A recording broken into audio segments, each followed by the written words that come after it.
কালো থেকে যদি ফর্সা হতে চান, 60 বছর বয়সেও যদি 30 বছরের মতো সুন্দর থাকতে চান, তাহলে এই উপায়টি করুন।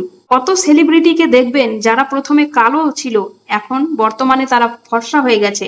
চোখের আগাদিকে তাদের আমরা মুভি দেখেছি যে তারা ওই সময় কালো ছিল, কিন্তু এখন বর্তমানে দেখবেন ফর্সা ধপধপে হয়ে গেছে। তারা এই সিক্রেটটি আপনাদেরকে কখনোই বলবে না।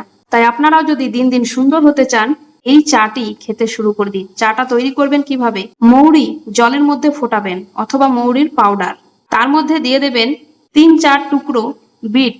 এটা দেওয়ার পর ভালোভাবে জলটাকে ফোটাবেন।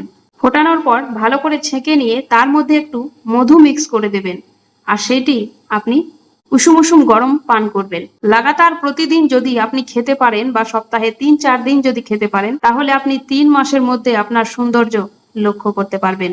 এই যে গালমুখ কম বয়সে জ্বরে জ্বরে গেছে বা স্কিনে দাগ পড়ে গেছে, এই সমস্ত কিছু দূর হবে এবং আপনি সব থেকে সুন্দর হয়ে উঠবেন।